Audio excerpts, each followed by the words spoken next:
সুপ্রভাত বন্ধুরা, সবাই কেমন আছো? আমি তনুশ্বরী, আমার চ্যানেলে তোমাদের অনেক অনেক স্বাগত। সকালটা হয়েছে কত সুন্দর। তো সকালে তো সমস্ত কাজ শুরু করতে হবে। আমি এখানে আগে বিছানাটা গুছিয়ে নিচ্ছি, নিয়ে তারপর ঝাড়ু টাড়ু তো লাগাতে হবে।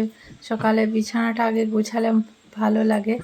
অনেক সময় মেয়ে ঘুমায় তো ওই গুছিয়ে নেয়, আবার অনেক সময় আমি গোছাই। তো বিছানা চাদরটা আজকে বদলে দিলাম। ওটা 3-4 দিন 5 দিন বিছানা ছিল, আর সেজন্য আজকে একটু বদলে দিলাম। বৃষ্টি হচ্ছে, যা জামা কাপড় মেলার জায়গাও নেই, কাচতে তো পারবো না। বৃষ্টি হচ্ছে খুব, রেখে দিলাম, পরের দিন কাচবো। আর তারপর আমি ঝাড়ু লাগিয়ে নিচ্ছি। এত বৃষ্টিতে কী যে সমস্যা হচ্ছে, জামা কাপড় কাচা ধোয়া মেলা মানে অসুবিধা হচ্ছে খুবই। আমার ছেলে তো কত জামা কাপড় যে নোংরা করে কি বলবো, কিন্তু সব কাচতে পারছি না। যখনই রোদ্দুর হয় তখনই অনেক করে ধুয়ে ফেলি, আবার একটা জামা একবার পরলে কোথায় ফেলে দেয় তার নাই খোঁজ, আবার আমি খুঁজে খুঁজে সেটাগুলো নিয়ে কাচি। তখন ঝাড়ু টাড়ু লাগিয়ে এখানে পেছনে আসলাম, এখানে রান্না জায়গাটা একটু পরিষ্কার করে নিলাম, নিয়ে কিন্তু আরও অন্যান্য কাজ সেরেছি। সারার পর আমি স্নান টান করে নিয়ে তারপর আবার সামনে আসলাম। তো স্নান টান করে আমি ভাবলাম যে জামা কাপড় মেলার জায়গা নেই, শাড়ি পরলে এই সময় না অনেক মানে জায়গা বেশি লাগে, সমস্যা। তো আমি নাইটি পরবো, তো নাইটি নতুন নাইটি ছিল, দেখি পরতে যাই না হাতাগুলো পুরো ঢিলা, তো সেই জন্য একটু সেলাই করে নিলাম। সেলাই করে নাইটিটা পরেও নিয়েছিলাম। তারপর নিয়ে দেখি বৃষ্টি শুরু হয়ে গেল। সকালে তো বৃষ্টি হচ্ছিল না, ভালো ছিল, তারপর মেঘলা করেছিল, তো বৃষ্টি ঝমঝম শুরু। তো আমি একটু মুড়ি খেয়ে নিলাম, শুধু মুড়িটাই খেলাম। আজকে মুড়ি খাওয়ার কোনো জোগাড় কিছু বানাই না। আর তারপর আমার যা মাঠ থেকে আসলো, এই মাছগুলো ধরেছিল পুকুরে, মানে মাছ ছেড়েছিল, অল্প মাছ ছিল, তো জাল ফেলেছে একটু ধরেছিল, মানে আগের দিন ধরেছিল, হাঁড়িতে যাওয়ানো ছিল, তারপর রাত্রে মরে গিয়েছিল, ফ্রিজে রেখে দিয়েছিল। তো আমাকে দিল যে এগুলো কেটে তুই একটা নিবি আর আমাদেরও কেটে দিবি। সে মার যাবে, তার হাত কেটে গেছে, হাঁটতে অসুবিধা হয়, কাটতে পারে না। তো আমি মাছগুলোকে কেটে নিলাম, কেটে নিয়ে আবার মাছ কাটতে কাটতে মনে হলো একটা কাঁঠাল আছে, তো সেটা পেকে গেছে, সেটা ভাঙতে হবে। তো কাঁঠালটাকে ভেঙে খেয়ে নিলাম, খেয়ে নিয়ে আবার চলে আসলাম রান্না করতে।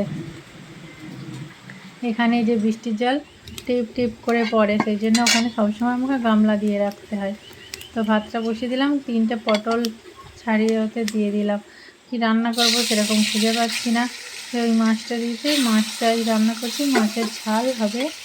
আর এই যে কাঁকরোল, 2টো কাঁকরোল ছিল, 2টো পটল করলা ছিল, আর একটা ছেলে ওইসব খায় না বলে তার জন্য একটা পটল ভাজা দিয়েছি, আর ভাতে তো আছে। তো এই মাছের ঝাল, কাঁকরোল আর করলা ভাজা আর আলু পটল সেদ্ধ, তারপর করছি ডাল সেদ্ধ। তো ওই যে আমরা 3জন খেতে বসেছি, এটা হচ্ছে আমার ছেলের সাথেই পড়ে, আমাদেরই পাড়ার ছেলে। তো বৃষ্টি হচ্ছে, ও বাড়ি যেতে পারে না, আমি আমাদের বাড়িতে ভাত খেয়ে নে পরে বাড়ি যাবি বৃষ্টি থামলে। তো সেই জন্য এখানে আমরা 3জন খেতে বসে গেছি, ছোটো মেয়ে স্কুলে গেছে। তারপর খাওয়া দাওয়া করে আধ ঘন্টা রেস্ট নিয়েছিলাম, রেস্ট নেওয়ারও সময় নেই, মনটা কি কাজগুলো কখন করব, কাজগুলো বয়ে যাচ্ছে, আর সময় হবে কখন কাজগুলো করার। রেস্ট নিতে ভালো লাগে না, দুপুরে সবাই ঘুমায়, আমি ঘুমাতে ভালোবাসি না, ঘুমাই খুব কম।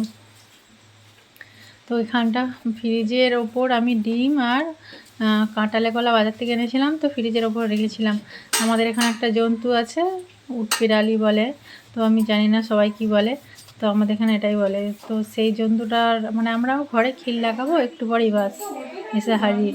তো ওই কলা খেতে এসে আমার ডিমগুলোকে সব ফাটিয়ে দিয়েছিল, সেই ডিমগুলো ওই সাইডে পড়ে গিয়েছিল, এত গ্যাস গন্ধ টিকা যাচ্ছে না একদম।